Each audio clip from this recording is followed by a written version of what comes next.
The Sherman tank rolled through the muddy French countryside, its engine growling like an angry beast.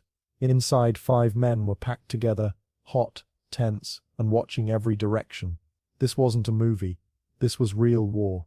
The crew of Fury knew something most people never understand. Survival wasn't about being a hero. It was about working together when death could come from any direction. Machine gun fire, artillery, enemy tanks. They were surrounded by ways to die. In the summer of 1944, American tank crews were pushing through Nazi-occupied France after the D-Day landings. The Americans had numbers, but the Germans had better tanks. A German Tiger tank could destroy 4 or 5 Shermans before being taken out. Those were brutal odds. This particular crew had been fighting together for months. They'd started in North Africa, then Sicily, then pushed through Italy. Now they were in France, grinding through towns and countryside, taking ground inch by painful inch. Their tank commander was a hardened sergeant named Brad Wardell. He wasn't tall or muscular, but he had eyes that saw everything. His crew trusted him completely. The difference between living and dying often came down to his split-second decisions. Gunner John Miller could hit a target moving at full speed. He'd learned to calculate distance, wind, and tank movement almost instantly. Loader Grady Travis could reload their main gun in under 3 seconds, a skill that meant survival when every moment counted. Their driver, Johnny Rodriguez, could make the Sherman dance through terrain that would stop most vehicles, and their assistant driver and mechanic, Ray Thompson, could keep their machine running under impossible conditions. 5 men, 1 tank, hundreds of miles of enemy territory. On this particular day they were pushing through a small French village. The streets were narrow, with stone buildings on both sides, perfect ambush territory. Every window, every doorway could hide a German soldier with a Panzerfaust shoulder-fired rocket that could destroy their tank in seconds. "Slow down," Wardell said to Rodriguez. His ice was calm, but his hands were tight on his periscope. Rodriguez eased the tank forward. Cobblestone streets, tight corners. The kind of place where one wrong move meant instant death. The first shot came without warning. A sudden flash from a second-story window. The shell struck their tank's side armor, creating a massive bang that rang through the steel interior. Miller shouted, 12 o'clock, second floor." Wardell didn't hesitate.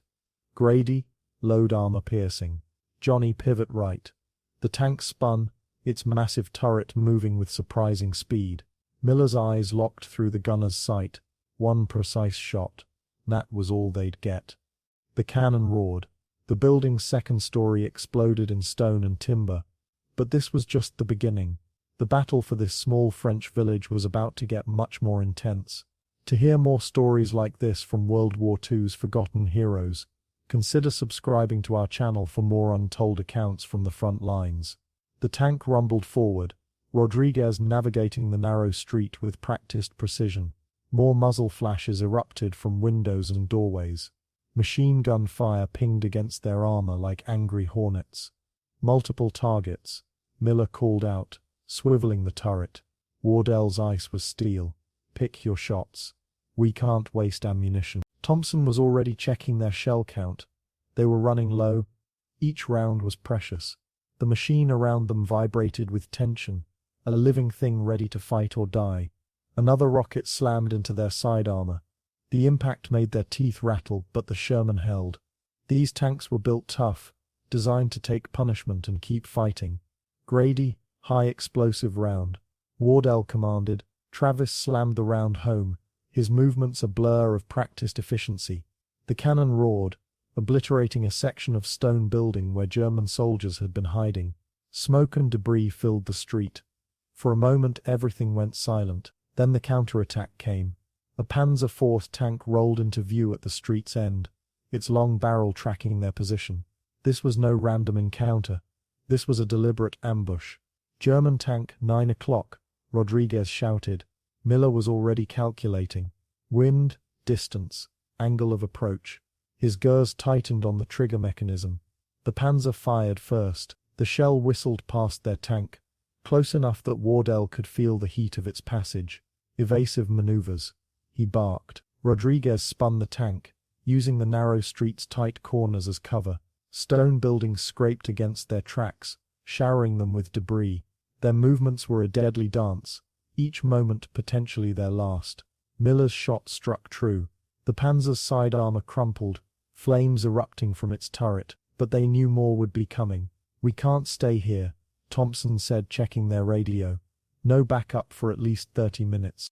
Waddell knew the odds. They were deep behind enemy lines, surrounded with limited ammunition and fuel. Every decision could mean survival or destruction. A German squad emerged from a side street, Panzerfausts at the ready. Miller's cannon spoke again, turning the street into a killing zone of fire and fragments. "How many shells we got left?" Waddell asked. Thompson checked their inventory. 12 armor-piercing, 8 high-explosive, maybe half a tank of fuel. Not good, but they'd survived worse. The battle for this small French village was becoming a fight for survival. Each moment stretched into an eternity of tension, of split-second decisions that meant the difference between life and death, and they were just getting started. The tank moved forward, a steel predator hunting through the smoke and chaos of war. The next German attack came from multiple directions simultaneously.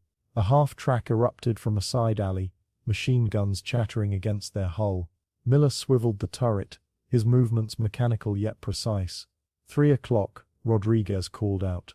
The Sherman's cannon roared. The half-track disintegrated in a fireball, bodies thrown like broken dolls across cobblestone streets. But they knew this was just the beginning. Waddell's ice was calm, almost eerily so. "They're trying to force us into a kill zone." Thompson checked their ammunition again. Their situation was deteriorating rapidly. Each shell was now worth more than gold. Each moment could be their last. The street became a symphony of destruction. Buildings crumbled, smoke billowed. The tank moved like a wounded predator, weaving between narrow passages, using rubble as improvised cover. A Panther tank rolled into view, its long barrel gleaming with murderous intent. This was no ordinary encounter. This was a calculated execution. Miller's hands never wavered. Years of training crystallized into pure muscle memory. Distance, 600 meters. Wind from northwest. Trajectory calculated. His shot struck the Panther's side armor with surgical precision. The German tank erupted in flames, its crew trapped inside a metallic tomb. But victory came with a price. Their own tank was taking heavy damage. Hydraulic systems were failing. Their mobility was becoming compromised. "We're losing left-track hydraulics," Rodriguez reported, his eyes steady despite the growing danger. Waddell made a split-second decision. "We dig in here. We make our stand." They positioned the Sherman between 2 destroyed buildings, creating a makeshift fortress. Every angle was covered. Every potential approach was a potential kill zone. The next hour became a brutal test of survival.